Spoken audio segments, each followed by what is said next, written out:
And so the first 4-week series was really starting to look at how thoughts are formed, how those become stories, and how we have this tendency to get sucked into those stories and believe them. And our actions stem from our beliefs of these stories, which inherently could be an issue if those stories are not accurate. So it was just kind of really looking at that aspect. And the other aspect that we looked at was that these stories are so compelling that sometimes they have the ability to completely disconnect us from what's actually happening. And so those were the two aspects where we were really kind of focusing on. And then towards the end, I started also talking about, but thoughts are useful, right? The mind is not a bad guy. There's something useful about it. That's why it's there. Our job is to be able to discern what is useful and what's not useful, what is true and what's not true. So a useful use of mind is inquiry. It's questioning. It's investigating. A useful use of mind is looking at the thoughts like they're the tip of an iceberg. And that's the part that we're focusing on. But what about all the processes that are underneath that actually lead to the formation of that thought? What if we put our attention on the feelings that those thoughts are preventing us from feeling by conceptualizing something? And what if we were to drop down from the feelings to the actual needs that are underneath that are generating those feelings? So this is one application of wise use of mind. The one that we're going to go into for these two series is really kind of looking at how our mind has the ability to create realities, and that reality is actually relative. Reality is based on where we place our attention. And so for today, we're going to be playing around, experimenting with changing the places where we place our attention.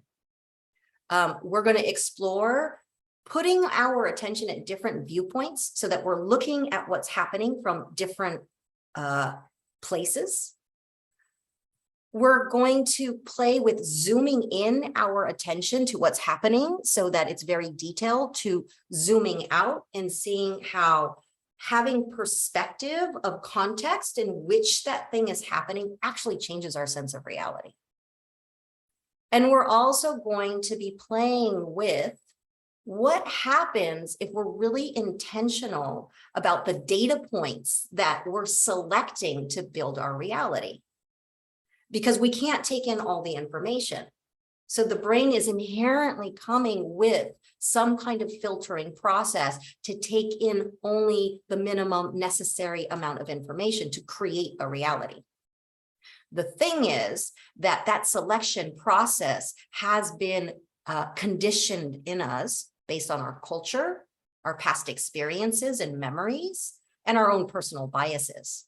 So all of those things contribute to creating radically different realities.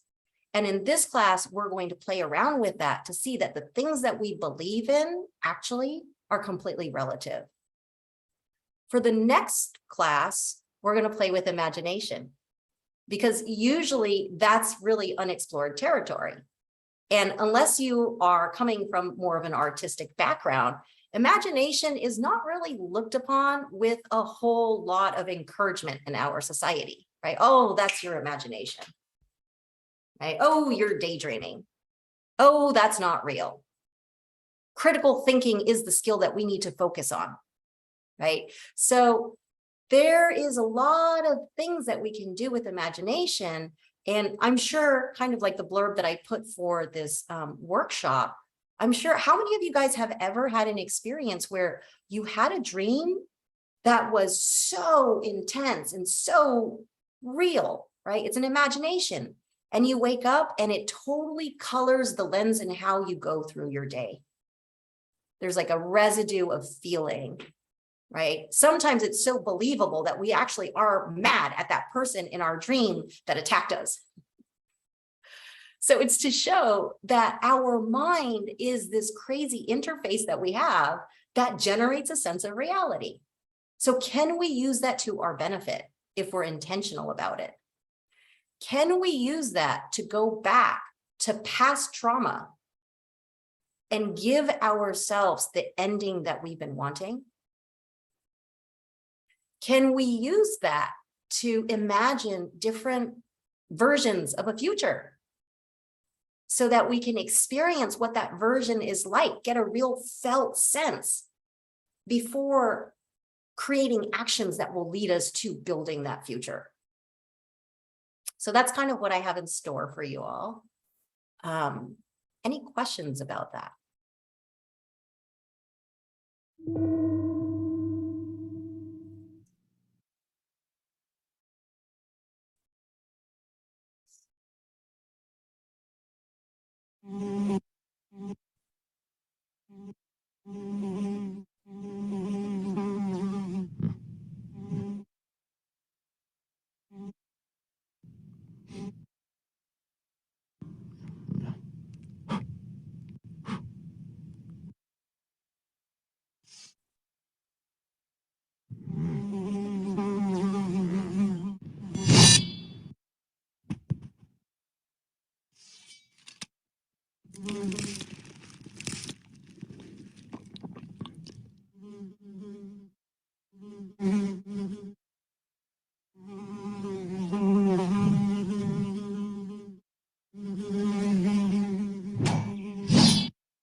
So what happens when we shift the view, which is a choice?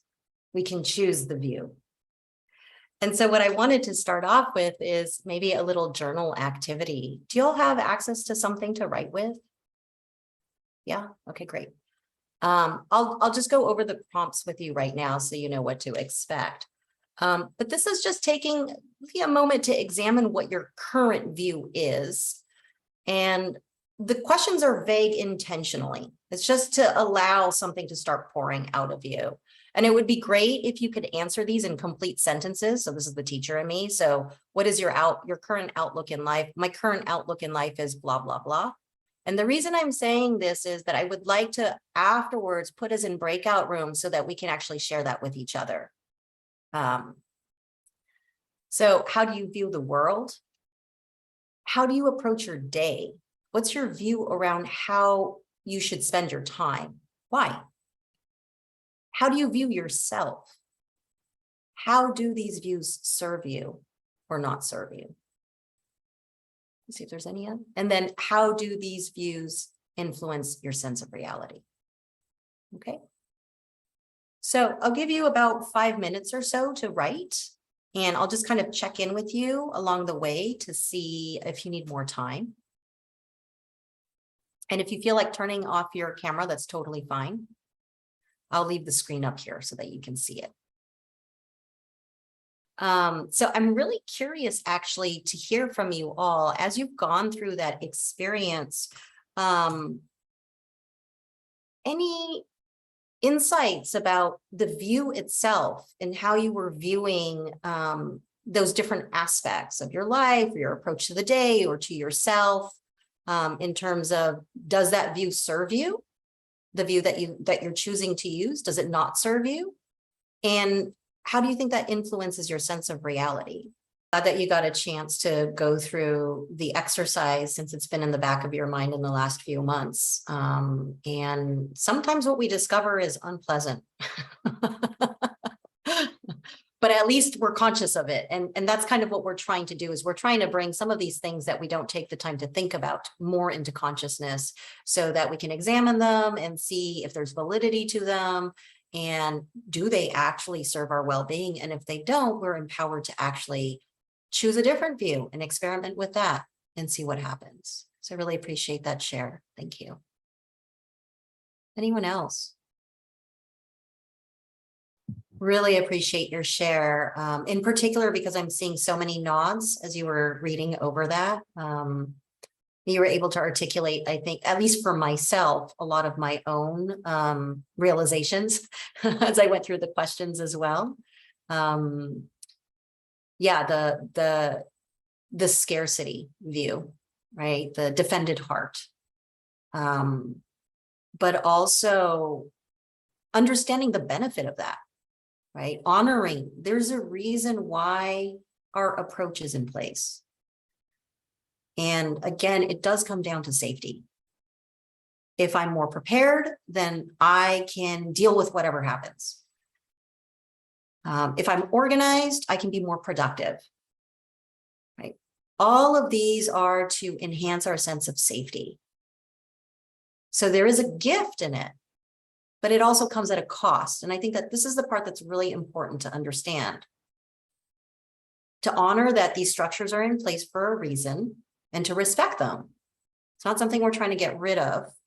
And at the same time realizing, but hey, it also has there's a cost. And does that cost interfere with what my core values are?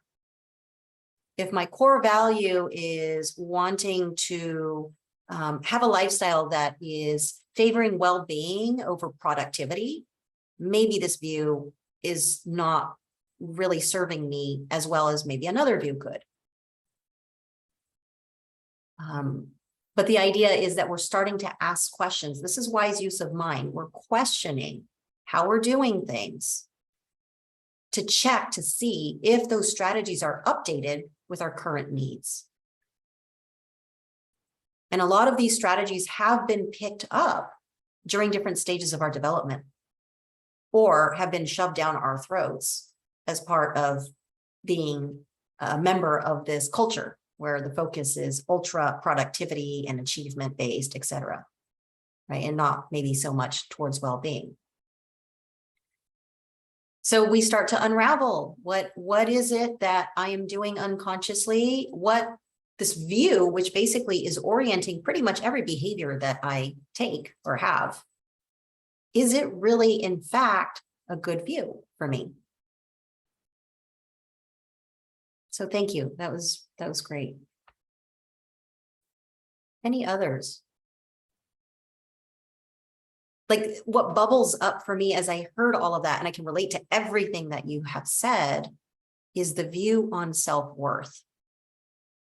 Like that's an interesting place of inquiry, because I do feel that that is what drives a lot of how we spend our day.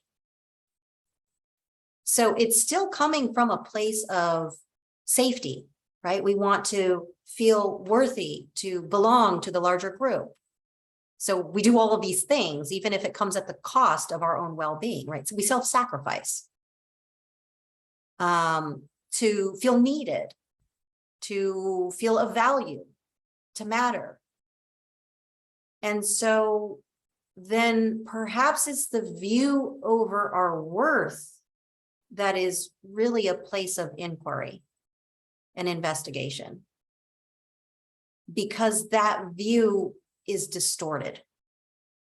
And that distortion is leading to a sense of reality that is bringing disconnection from ourselves, because we're constantly evaluating ourselves and it's never good enough. I think I heard the word deficiency in somebody's share, right? There's just this pervasive sense of deficiency. I think I wrote that in one of my answers, is my view is like, it's never done. There's always room for improvement.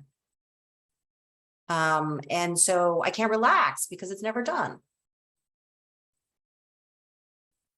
And what that also is informative is, wow, there's a real need for some self-compassion. Real need for self-care and for self-compassion.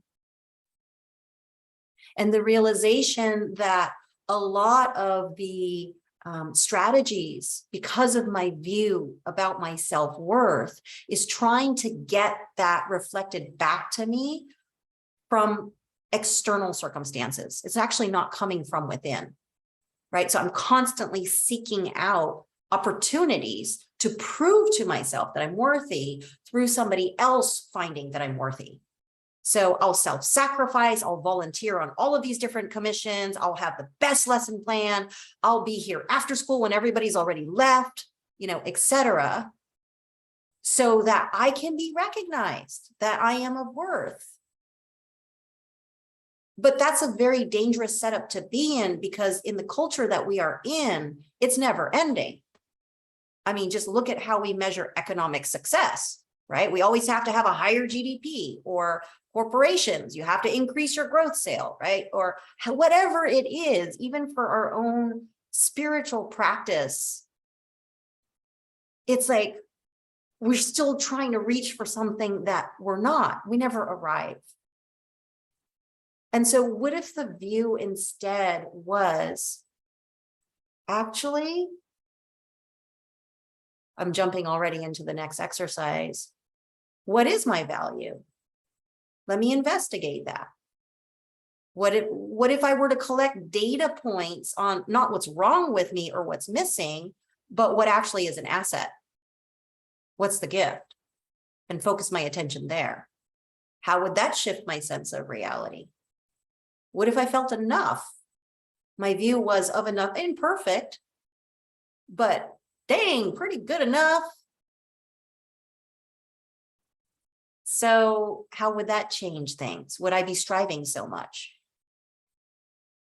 So just a couple of, you know, random places of inquiry, but so necessary. Because this is really hard. If the view is that of deficiency, if the view is that of scarcity, this is going to be very lonely and very painful. So I really appreciate that. I'll just open it up for any others, and then I'll move us into break. Thank you so much for that share. Really appreciate you bringing in the perspective of the social realm, you know, and how even that we're like strivers. I gotta like connect with as many people as possible and be there for everybody and like respond to every text message and email and let them know that they matter. And yeah, even that is just like really intense. So I appreciate you bringing that up. And also the link of that there's this patterning of looking to fulfill our needs by external circumstances being in a certain way. And usually it doesn't line up the way we want it to. And so we keep trying different configurations and spending a lot of energy and attention on that, and feeling for the most part like dissatisfied, like it's still not it, right? Like this is not it. So then the question is, well, what's going to make it it? What is it? When am I going to feel it so I can stop all of these other strategies? And it's a good inquiry. And I'm going to be very cliche here that it is this connection with ourselves. Until we have our own sense of worth, until we actually make the time to be with ourselves, we're going to feel lonely. If we continue to self-sacrifice, if we continue to abandon ourselves, we're not going to even be available for real authentic intimacy with somebody else, because we're actually using them to meet something we're craving, versus that interaction coming from a place of abundance and genuine, authentic love. Now, I'm not saying that we should be completely independent and we don't need other people. We absolutely need each other. We're interdependent. But this also affects our ability to be intimate, because if I'm coming to a connection with a scarcity around intimacy, that can be felt by the other. And that feels inherently unsafe to the other because there's string attached with this connection. And it's not being spoken of, but it's felt. So there's something that feels not quite all right about this connection. So I'm going to stay guarded against this person until I can get clarity about what's really actually happening for them. Or if they're depending on me to feel intimacy or connection, and there's too much pressure on that, I don't have the bandwidth for this. And so then there's the pulling away. And then we fall into that weird dynamic that the person pulling away is just like, oh my God, I did something wrong. So I'm going to move forward, which is going to cause them to pull away. And it's just this kind of other stuckness that we end up in. Right. And the story that we get reflected back to us based on our experiences, like, oh, I do have problem with intimacy, or, oh, I do have problem with connection, or I'm unlovable, which is not true at all. And that can lead to a lot of unnecessary suffering as well. And all of this is so, when I hear everybody's reflections, like what comes to me is just this like immense sense of love and compassion, because we're so innocent, aren't we? Like we just all want to matter. We want to feel safe. We want to belong. We want to have fun. And it's like, how did we get in this mess? And how do we get out? More importantly. So I'll leave you hanging with that question and suggest that you all get a break from the screen. It's 8:11. Maybe we'll come back at 8:20. Go to the bathroom, take care of yourself. Okay. So continuing along the exploration of view, I'm going to give you journal prompts again.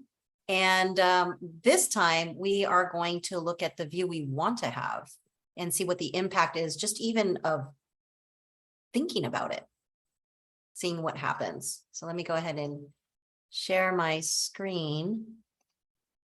So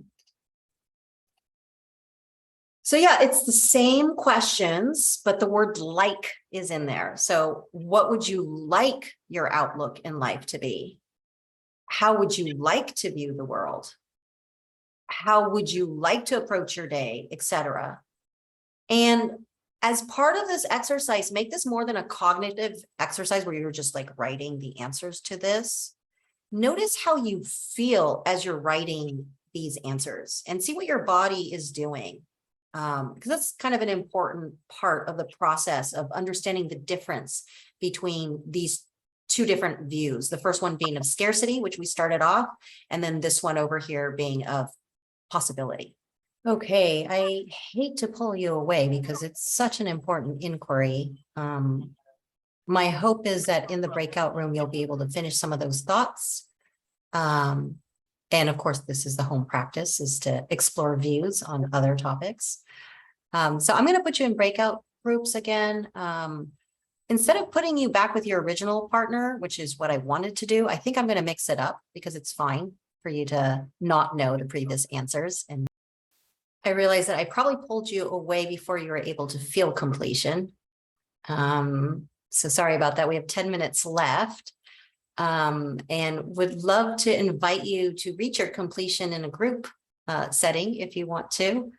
I think that the most significant questions there were the last two once again, which is what happens, or what did you notice happen when you started to view things through the lens of what you want? Love it. I love the inquiry. What's stopping us? I mean, what is stopping us? And the other observation of, while we might express in different ways, we all carry the same fundamental human needs and wounds and wants. And that's just really beautiful to be able to experience that. So I appreciate that share. Start investigating our behavior. Better yet, when we start investigating the motivation for behavior, not trying to figure it out, but just getting curious, that is enough to start breaking that momentum and grip that those unconscious behaviors have on us, because now we're aware. We don't need to know the reasons why.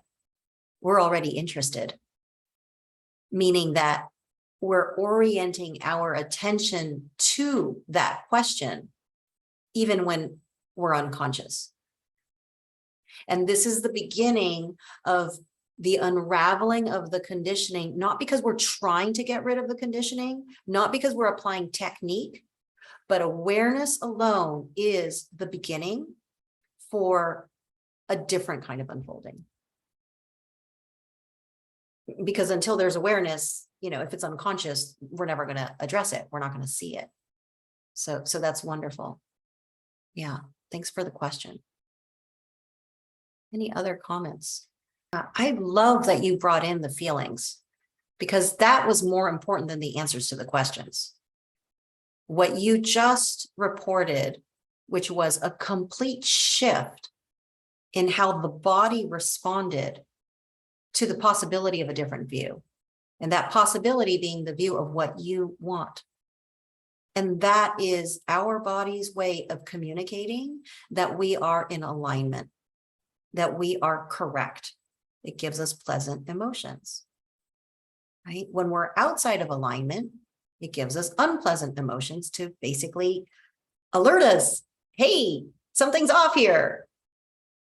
And so it's really wonderful that you got to experience that connection. That's what I was most hoping from this exercise, is what's stopping us? And then second, here's the reference point. If you were to even just think about it, you haven't even done anything yet. You just thought about it and you got these feelings come up.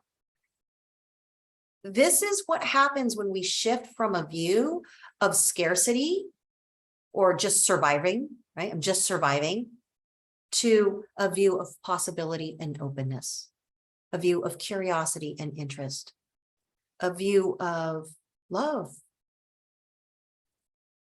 And the inquiry can be even shorter versus what is the outlook that I want? How about just, what do I want? Moment to moment, that could be the meditation practice for the next week. Whenever you wake up from your reverie of thoughts, drop in the question, what do I want? And then notice what happens. And then if you're really curious, follow it. Follow what you find out and then see what the body does. It's important to start creating these reference points. The contrast is so stark from what we normally experience that answer to the question, what's stopping me, really is, what is stopping me? This is way better than what I have. And then we just let go of the conditioning that doesn't serve us. Not because we have to fight it and we have to train ourselves and we have to apply technique and we have to practice. It's just shifting the view. That's all we're doing. The view is the most fundamental aspect in mindfulness, because from the view stems the story. If you change the view, you get a different story.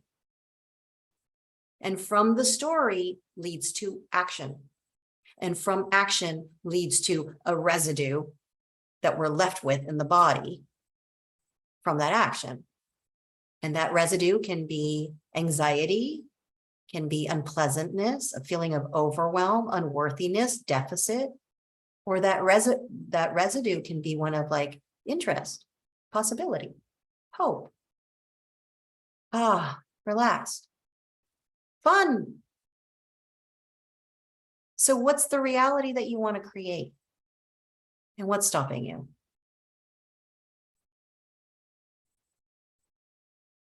We do have choice. It's just a matter of shifting the view. Now, it doesn't mean it's easy, but it's simple. The other one that I really wanted to do with you is looking at challenges, changing our views around challenges. And I think that's kind of a really important one because we all feel a lot of challenges and we don't like them. So what would it be like to actually change our view and get excited about them? I think that's worthwhile kind of bringing that up. And the home practice, I'll send that to you. I'll try to get that to you tomorrow, and it will be the same exercise. And you just pick a different topic. What's your view on love? What's your view on family? What's your view on work? What do you want that view to be? So that we can already start examining the different facets that make up our life and questioning them.